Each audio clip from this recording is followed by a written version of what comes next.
The 80s transformed rock music into a commercial juggernaut, with MTV and radio catapulting hard rock anthems to unprecedented sales figures. Multi-platinum certifications became the new standard for success. These 12 tracks dominated the decade, selling millions of copies and defining an era. If you lived through the golden age of rock radio, hit that subscribe button and join us for the ride. Number 12, Back in Black by AC/DC.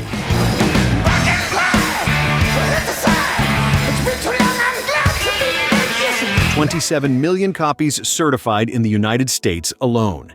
That staggering figure, confirmed by the RIAA, made Back in Black one of the best-selling albums in American history.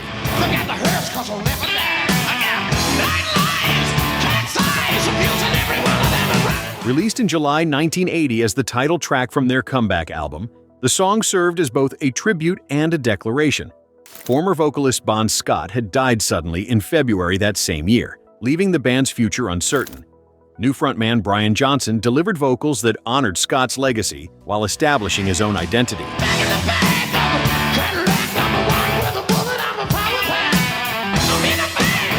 The album Back in Black went on to sell 50 million copies worldwide, making it the second best-selling album in music history. Producer Mutt Lange captured a guitar tone that became instantly recognizable, with Malcolm and Angus Young's riffs driving one of rock's most enduring anthems.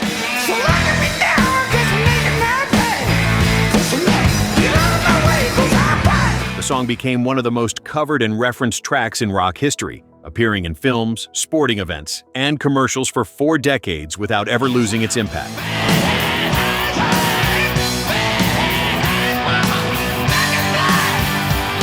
Number 11, You Give Love a Bad Name by Bon Jovi.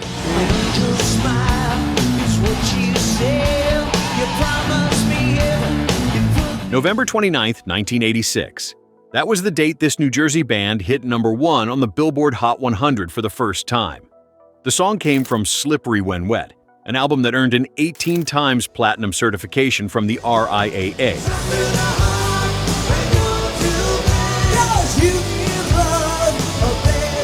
Songwriter Desmond Child collaborated with John Bon Jovi and Richie Sambora to craft a track that balanced pop hooks with hard rock aggression. VH1 later ranked the song at number 20 on their list of the 100 best hard rock songs ever recorded.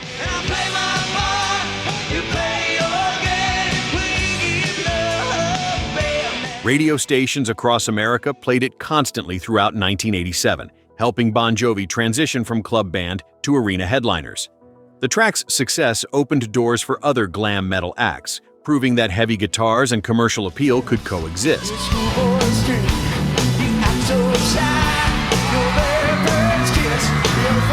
Bands like Warrant and Firehouse followed the blueprint Bon Jovi established with this song, and its DNA can be heard in hard rock radio programming to this day.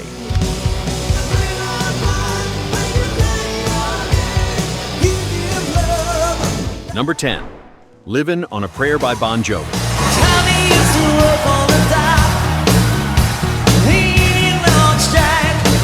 Released in October 1986, this became the band's second consecutive number 1 hit on the Billboard Hot 100.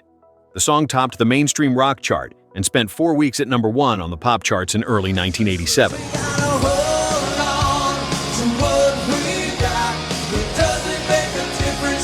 Billboard named Slippery When Wet the top-selling album of 1987, driven largely by this track's massive radio presence. The talkbox effect on the guitar solo became one of the decade's most recognizable sounds. In 2006, VH1 asked fans to vote for the greatest songs of the 80s. This track came in at number 1, beating every other song from the decade.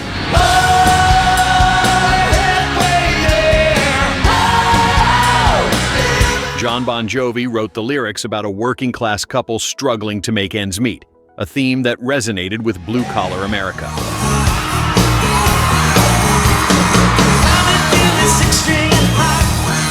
The song influenced countless arena rock bands, proving that anthemic choruses with emotional storytelling could sell millions, while also meaning something real to the people buying the records.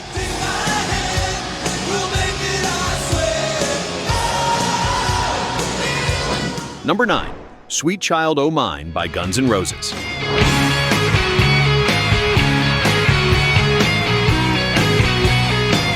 The guitar riff was a melodic figure Slash had been developing at the band's rehearsal house in 1986, never originally intending it to become the opening of a full song. Released in June 1988, the track climbed to number 1 on the Billboard Hot 100, becoming the band's only chart topper.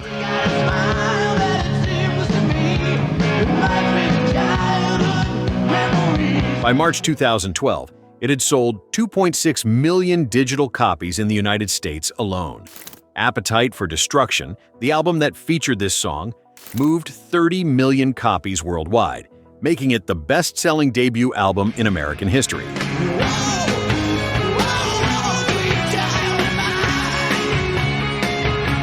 Axl Rose's vocals soared over the melodic riff before the song exploded into its heavy finale.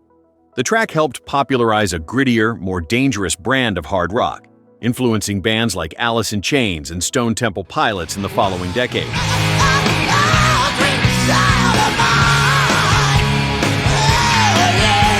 The combination of Slash's technical guitar work and Rose's dynamic vocal range created a song that crossed rock genre lines entirely, reaching listeners who had never touched a hard rock album before.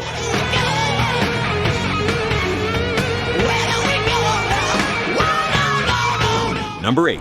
Paradise City by Guns N' Roses.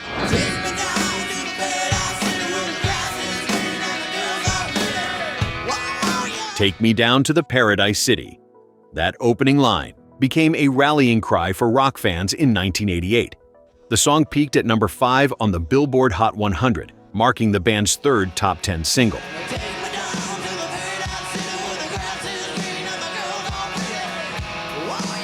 It hit number 1 on the Irish Singles Chart, one of several international chart peaks the band achieved across the album cycle. Critics described the track as glam metal, hard rock, and heavy metal, depending on which section they analyzed.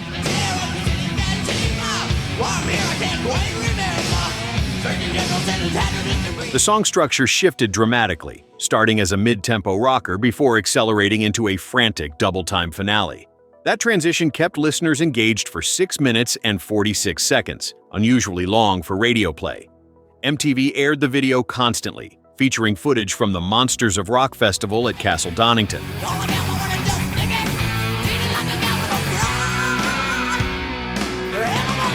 The track's success cemented Guns N' Roses as the new kings of hard rock, surpassing even Motley Crue in commercial dominance by the end of 1988.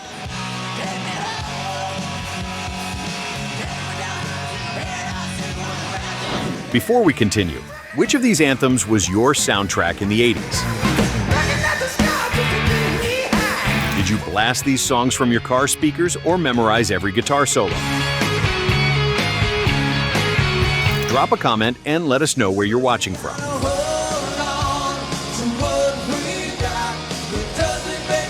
Number 7. Pour Some Sugar on Me by Def Leppard.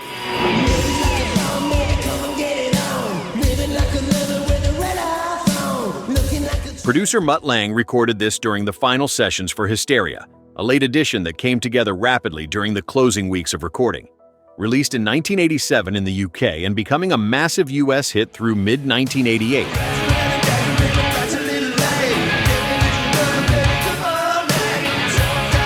When MTV put the video into heavy rotation, the song climbed to number 2 on the Billboard Hot 100, held from the top spot by Richard Marx's Hold On to the Nights. VH1 ranked it number 2 on their list of the greatest songs of the 80s in 2006.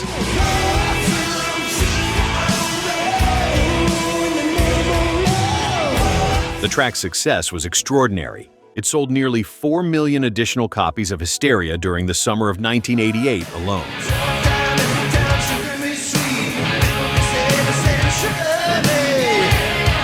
Drummer Rick Allen, who had lost his left arm in a car accident on December 31, 1984, performed the song using a custom electronic drum kit he had spent years learning to master.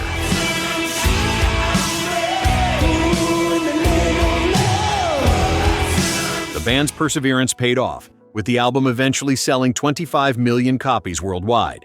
Warrant and Winger adopted similar production techniques, chasing the polished sound Def Leppard had perfected.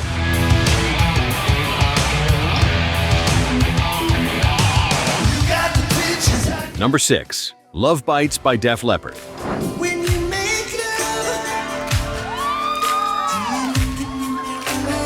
August 27, 1988. That release date marked the beginning of Def Leppard's climb to their first and only #1 single on the Billboard Hot 100.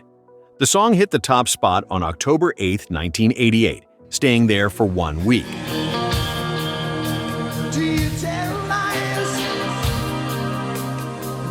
It spent 6 weeks in the top 10 and 23 weeks total on the chart, ending the year at number 30 on Billboard's year-end ranking. The power ballad came from Hysteria, the same album that produced Pour Some Sugar on Me. Joe Elliott's vocals carried the emotional weight of the lyrics, while Steve Clark and Phil Collen delivered melodic guitar lines that avoided the aggressive riffing of other tracks.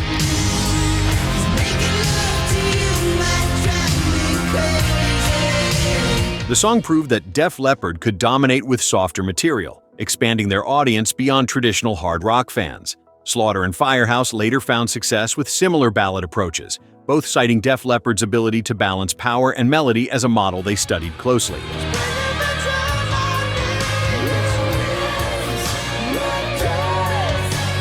Number 5. You Shook Me All Night Long by AC/DC.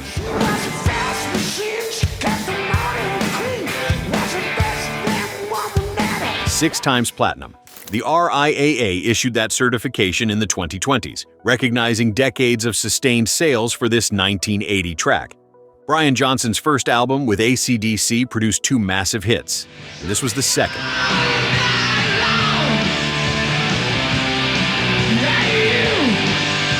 The song peaked at number 35 on the Billboard Hot 100, a modest chart position that didn't reflect its lasting cultural impact.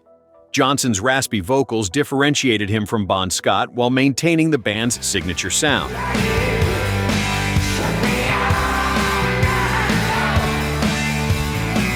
The chorus became one of rock's most recognizable sing-alongs, with fans shouting the title phrase at concerts for 4 decades. Malcolm Young's rhythm guitar drove the groove, while Angus Young's lead work punctuated the verses with sharp, bluesy licks.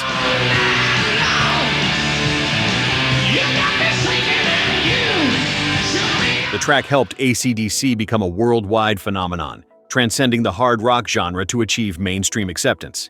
Bands like Tesla and Great White studied AC/DC's formula, learning that simple, powerful riffs could outlast complex arrangements.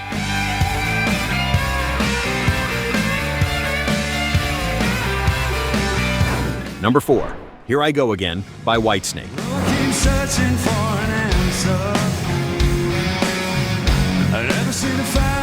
David Coverdale re-recorded this song in 1987, 5 years after the original 1982 version produced modest results. The new version exploded on MTV, with the famous video featuring Coverdale's partner Tawny Kitanen on the hood of a Jaguar.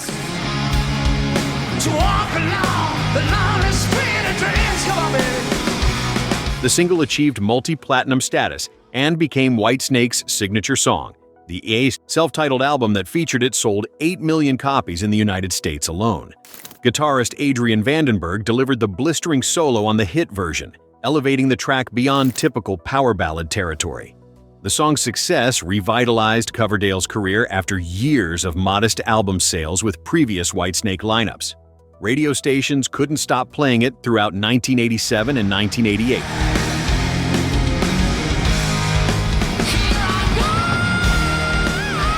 Making it one of the decade's most overplayed yet enduring tracks.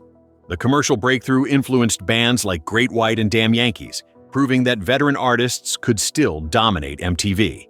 The combination of a polished production and Coverdale's theatrical vocal delivery gave the song a timeless quality that most of its contemporaries could not match.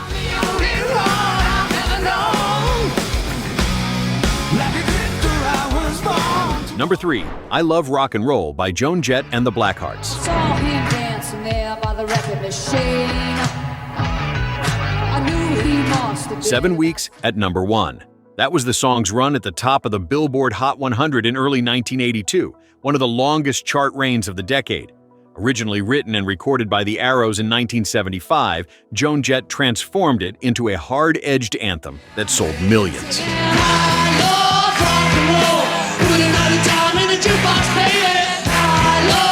The track came from the album of the same name, which achieved multi-platinum certification. Jett's aggressive vocal delivery and the crunchy guitar tone gave the cover a punk-influenced edge. That don't matter, he said, 'cause it's all the same. I said, can I take you home? The song's success broke gender barriers in hard rock, proving female artists could dominate with heavy guitar-driven music. Jett had been rejected by dozens of record labels before forming her own label and releasing the track independently.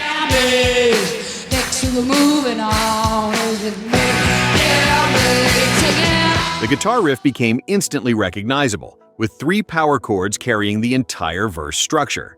Bands like the Runaways and L7 cited Jett as inspiration, showing that her influence extended beyond commercial success into cultural impact.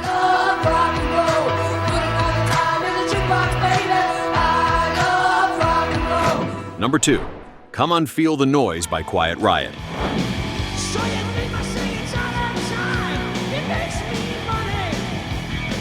The first heavy metal song to crack the top 5 on the Billboard Hot 100. That historic achievement came in 1983, when metal was still considered too aggressive for mainstream radio. The track came from Metal Health, the first metal album to reach number 1 on the Billboard 200.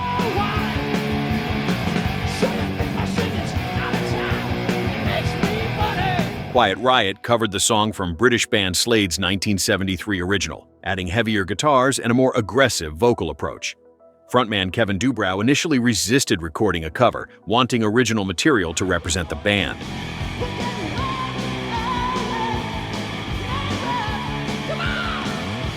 Producer Spencer Proffer convinced him that a familiar melody with a metal treatment could break them into the mainstream. The strategy worked perfectly, with MTV airing the video constantly and rock radio adopting it as an anthem.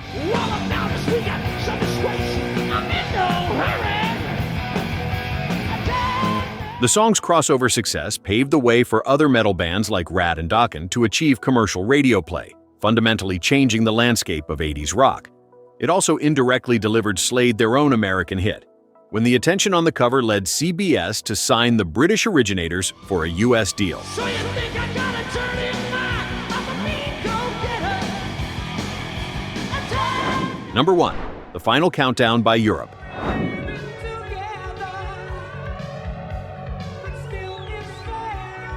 25 countries with a number 1 hit. That unprecedented international success made this 1986 track one of the decade's most recognizable songs worldwide.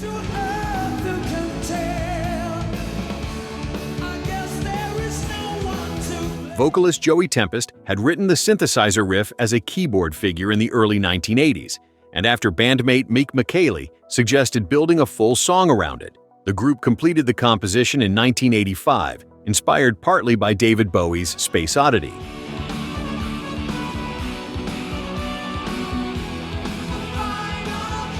The song's commercial dominance extended far beyond the United States, making Europe international superstars almost overnight. Heavy guitar production balanced the prominent keyboards, keeping the track firmly in hard rock territory while the synth intro gave it crossover appeal to pop audiences.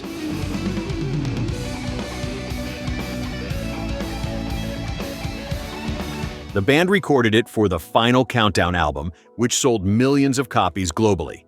The track achieved sustained popularity, appearing in commercials, sporting events, and films for decades after its release.